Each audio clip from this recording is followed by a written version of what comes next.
வணக்கம். இன்றைக்கான தலைப்பு தந்தை சொல் மிக்க மந்திரம் இல்லை. பித்ரு தேவோ பவ அப்படின்னா இதிகாசத்தில் அப்படி சொல்லியிருக்காங்க. அப்படின்னா தந்தை தான் தெய்வம், தெய்வத்தைப்படி அதன்படி தான் தந்தை சொல்றதை தான் கேட்டு நடக்கணும் அப்படின்னு பொருள். ஸ்ரீமன் நாராயணனே மனித அவதாரமான 7வது அவதாரமான ராம அவதாரத்தில் அவர் எப்படி தன்னோட தந்தை சொல் பற்றி கேட்டு நடந்துக்கிட்டாருங்கிறத நம்ம பார்ப்போம். யுகத்தில் உள்ள ராவணனை வதை செய்யறதுக்காக ராமன் மனித அவதாரமாக பிறந்திருக்காரு. ராமன் நல்ல தாய் தந்தையை தேர்ந்தெடுத்ததுக்காக தசரத மகாராஜாவை தேர்ந்தெடுக்கிறாரு.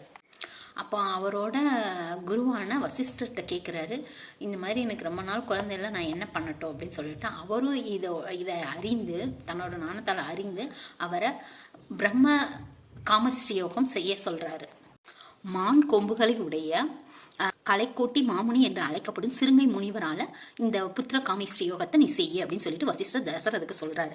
அந்த முனிவர் சாந்தைங்கிற மனைவியோட வாழ்ந்துட்டு இருக்காரு. ஒரு நாள் வேறொரு மகாராஜா தன் நாட்டுக்கு மழையே வரல அப்படின்னு சொல்லிட்டு கேட்குறப்ப அவங்க அங்கே போய் கால் தடி பதச்சோடனே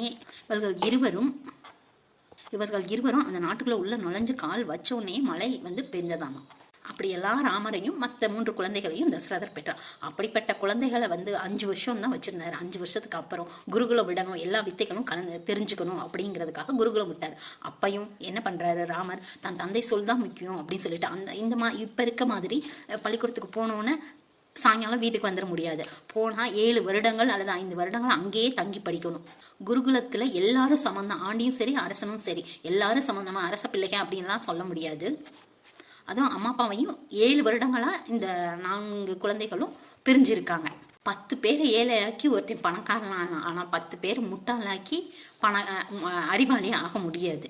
வசிஷ்டரும் உபநய விதி முடிந்து மறை ஓதிவித்து வளர்த்தார் வசிஷ்டர் காண. அதாவது அனைத்து வித்தைகளையும் இந்த பிள்ளைகள் 4 பேத்துக்கும் கொடுத்து வளர்த்தாரு. ஒரு முறை விஸ்வாமித்திரர் இந்த தசரத மகாராஜாவை பார்க்க வர்றாரு. நான் யாகம் வளர்க்க போறேன், அதுக்கு தடகை என்கிற அறைக்கு தடையா இருக்கிறா, இதுக்கு ராமன் தான் வேணும், நீ ராமனை அனுப்பிச்சு வை அப்படின்னு சொல்லி கேட்கிறாரு. இடையூறா இருப்பவர்களை அழிக்கிறதுக்கு உன் கரிய செம்மல் ராமனை தான் அப்படின்னு சொல்லிட்டு விஸ்வாமித்திரர் கேட்கிறாரு. ஆனா தசரதர் என்ன சொல்றாரு, ராமர் சின்ன பிள்ளை, நானே வர்றேன் அப்படின்னு சொல்றாரு. படைப்பலத்தை விட தவ பலமே உயர்வு என்று எண்ணி கௌசிக மன்னராக வாழ்ந்த விஸ்வாமித்திரர் அரச பதவியே திறந்துட்டு முதல் அந்தனரானவர் விஸ்வாமித்திரர். அவரே அந்த இது பண்ணிக்கலாம். ஆனா அவரே இந்த இடையூறா இருக்க தாடகை வாதம் பண்ணலாம். ஆனா அவரோட தவ வலிமை அவங்களை கொள்றதுனால குண்டிடும். ஆனா ராமனுக்கு அது அப்படி ஆகாதுங்கிறதுக்காக ராமனை கூட்டிட்டு போகணுன்னு இருப்பாரு.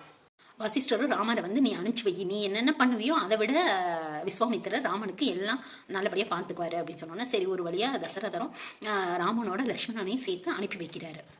விஸ்வாமித்திரரும் சரையு நதி கரையில் 500 விதமான அஸ்திரங்களை எப்படி பயன்படுத்துறதுன்னு சொல்லிக் கொடுக்குறாரு.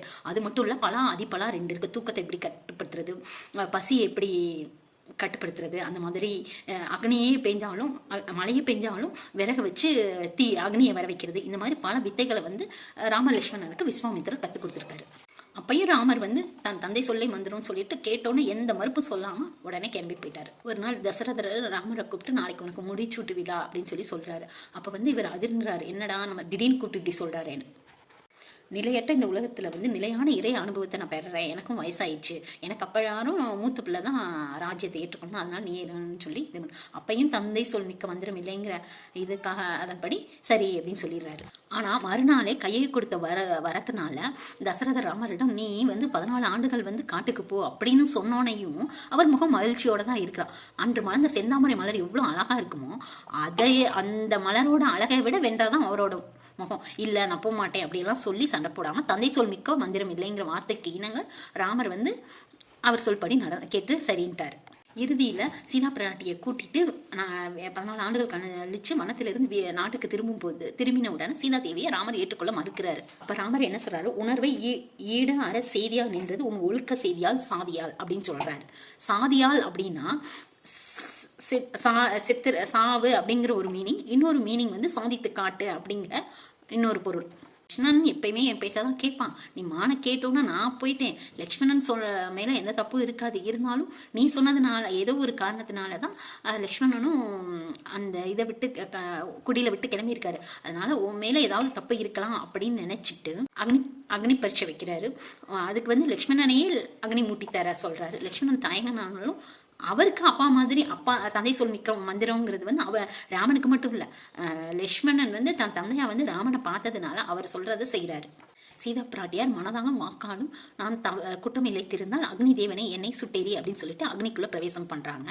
அப்போதைக்கு அக்னி பஞ்சு போலையும் சீதாவின் கற்பு நெருப்பு போலவும் மாறியது. அக்னி பகவானை சீதை வந்து கையில ஏந்தி வந்து ராமர்கிட்ட சொல்றாரு, இவர் வந்து சீதா பிராட்டியார் வந்து சுத்தமானவள், இவளோட கற்பு வந்து என்ன சுடுது, ராமா இந்த சீதையா பிராட்டியை ஏற்றுக்கொள் அப்படின்னு சொல்றாரு. அப்பையும் ராமர் வந்து ஏத்துக்கவே இல்லை. சிவபெருமானே கைலாயத்துல இருந்து பார்வதி தேவியோட வந்து காட்சி அளிக்கிறார். அப்பையும் ராமர் ஏற்றுக்கொள்ளவில்லை. அப்புறம் ஒரு தடவை அப்ப ஜடாயு சொல்லியிருக்கும், நீங்க நான் சீதாதேவியோட சேர்ந்து வாழும்போது நான் வருவேன் அப்படின்னு சொல்லிட்டு. அப்ப ஜடாயும் வந்து ராமபிரானே நம் சீதா பிராட்டியை ஏற்றுக்கொள் அப்படின்னு சொல்லிட்டு வானில் பறந்தபடி இது பண்ண போய் அப்பையும் அவர் ஏத்துக்கல. இதை அறிந்த சிவபெருமான் என்ன பண்றாருன்னா, இவருக்கு ராமன் யார் சொன்னா கேட்பாரு, அதனால தந்தை சொல் மிக்க மந்திரம், இவர் தான் அதை கடைப்பிடிப்பாரு, தர்மத்தின் வழி நடக்கிறதுக்காக தான் இவர் பிறப்பே எடுத்திருக்காரு. அதனால அப்புறம் வந்து சிவபெருமான்கிட்ட கைலாய ஜடாயும் வந்து ராமபிரானே நம் சீதா பிராட்டியை ஏற்றுக்கொள் அப்படின்னு சொல்லிட்டு வானில் பறந்தபடி இது பண்ண போய் அப்பையும் அவர் ஏத்துக்கல. இதை அறிந்த சிவபெருமான் என்ன பண்றாருன்னா, இவருக்கு ராமன் யார் சொன்னா கேட்பாரு, அதனால தந்தை சொல் மிக்க மந்திரம், இவர் தான் அதை கடைப்பிடிப்பாரு, தர்மத்தின் வழி நடக்கிறதுக்காக தான் இவர் பிறப்பே எடுத்திருக்காரு.